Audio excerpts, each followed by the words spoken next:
Salut à tous, c'est Golding. Aujourd'hui, je ne ferai pas de vidéo sur Brawl Stars, tout simplement parce qu'il y a des événements dans 2 jours qui vont arriver et je tiens à faire une vidéo sur Brawl Stars et que ça sert à rien de faire du contenu sur Brawl Stars pour rien du tout. Alors du coup, aujourd'hui, j'ai décidé de faire sur Clash Royale parce que j'ai un compte Supercell dessus également et je suis en arène légendaire. Je trouvais ça assez intéressant de vous partager cela. Alors, voilà mon deck que j'utilise tout le temps, tout le temps, tout le temps. Alors, c'est vrai qu'avec Brawl Stars, j'ai totalement délaissé Clash Royale. Je me suis même carrément fait bannir de mon clan. Alors, qu'est-ce que je vais faire? Je vais prendre le premier, hop, je vais demander à rejoindre. Je vais voir ce qu'ils me disent. J'ai rejoint un clan immédiatement. Alors, et on va faire le tournoi mondial. C'est parti, on combat. Alors, du coup, vous allez voir pourquoi j'estime que mon deck est intéressant. Il contient un prince niveau 11. Je vous avoue que c'est ma carte préférée. Purée, ça va trop vite là parce que je manque d'internet. Hop, je commence toujours avec des cartes qui ont très peu d'élixir, qui coûtent pas beaucoup en élixir. Et par exemple, là, j'enchaîne sur le géant avec 5 d'élixir et je prépare un gel.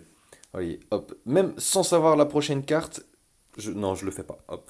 C'est ce que j'avais préparé, mais finalement, je vais me préparer à me défendre avec la sorcière.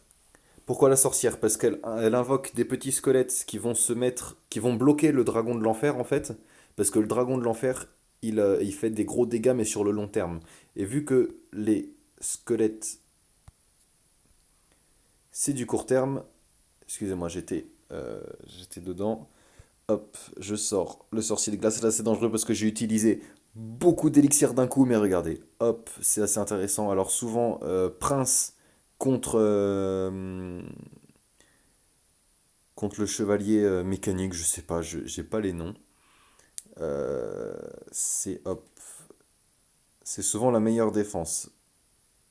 Hop, voilà, une petite armée de squelettes et ça suffit à dégager. Une électrocution, hop, ça dégage.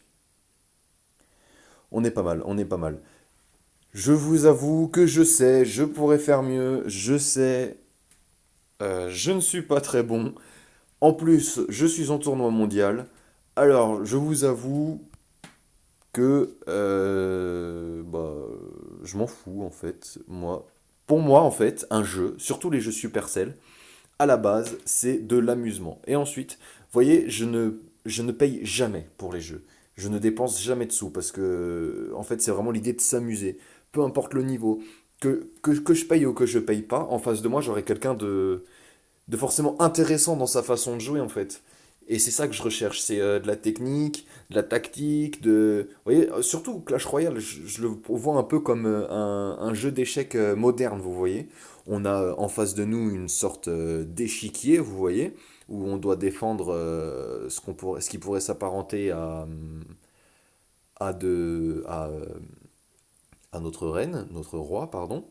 Et en voulant le défendre, on utilise tous les pions différents qui sont à notre disposition en essayant. Et c'est encore plus recherché que ça, parce que on peut faire des decks, mais tellement de decks différents. Je sais pas, ce serait amusant de calculer le nombre de possibilités différentes de decks qu'on peut faire à partir du jeu Clash Royale. Ça doit être dingue, ça doit être énorme, franchement, hein.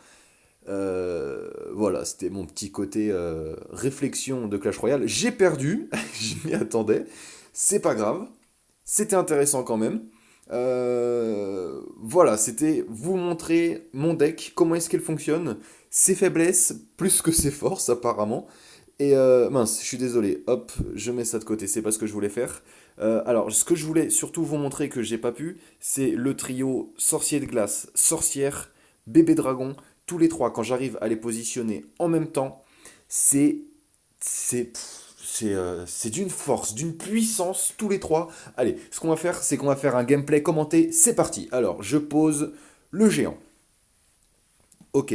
Alors, je prends mon temps, je tempère. Et là, je prépare. à faire mon trio de l'enfer, mais attention, ça va me demander énormément d'élixir. Alors ce qu'il va falloir que je fasse, c'est que je tempère la sorcière en la mettant en arrière, qu'elle se fasse bloquer par le chevaucheur de cochon. En se faisant bloquer par le chevaucheur de cochon, je vais pouvoir stocker de l'élixir. Avec, avec l'élixir stocké, je prends mon sorcier de glace qui va ralentir les deux... voilà, j'ai oublié leur nom. Hop, je protège mes deux avec oh putain j'ai pas assez d'internet, ah je peux vous dire que là j'ai les boules, parce que avec mon manque d'internet de une seconde j'ai pas pu placer alors que j'avais mon trio infernal, mon trio légendaire. C'est pas grave, j'ai un duo légendaire, mais il est pas du tout, voilà, ça manque. En fait le sorcier de glace aurait permis de ralentir l'attaque de mon ennemi, et ça aurait été fracassant avec les invocations de la sorcière, plus la force d'attaque de zone. Ils sont tous les trois en attaque de zone, mais en fait, j'ai beau essayer de vous l'expliquer, une image vaut mille mots. Alors là, on est parti sur un truc assez intéressant. Hop, bah oui, mais pourquoi tu mets... Il se vénère, il met qu'il se vénère, alors que... Enfin bon, voilà, ok, là c'est pas mal. Bah oui, hein, écoute, c'est le jeu, hein, t'as autant d'élixir que moi. Et voilà, mon prince qui est juste monstrueux. Monstrueux. La sorcière, c'est parti. Est-ce que je vais pouvoir réussir à temporiser cette fois-ci et à mettre mon trio légendaire? Je ne suis pas sûr. Hop, je mets le bébé dragon dans le corner, qui va pouvoir accéder directement. Ça le fait rire. Hop, sorcier de glace, c'est parti, trio légendaire. Il va ralentir. Bon, raté, c'est raté. C'est pas grave. En fait, c'est très très difficile de les mettre. J'ai tendance, vous voyez, quand je joue à Brawl Stars, c'est la même chose. J'ai cette tendance à toujours vouloir me précipiter. Ma vie, c'est la précipitation en fait. Et je fais pareil quand je joue à Clash Royale. Je veux toujours poser, poser, poser. Et, et ça me porte préjudice, hein, voilà, tout simplement. Alors là, peut-être par contre que je vais enfin réussir. Non, parce que le sorcier de glace va... Non, il meurt pas. Il meurt pas, la bombe n'est pas si forte que ça et c'est parti. Alors là, vous allez voir, ça va être magnifique. Hop, on rajoute la glace. Là, il est... Ok, bon, il rajoute la glace aussi, mais je prépare l'électrochoc. C'est pas assez puissant. Voilà, mon sorcier de glace est protégé. C'est nul en fait. Je vous vends quelque chose qui... c'est pas vendable. Franchement, n'importe quoi. Bon, c'est pas grave.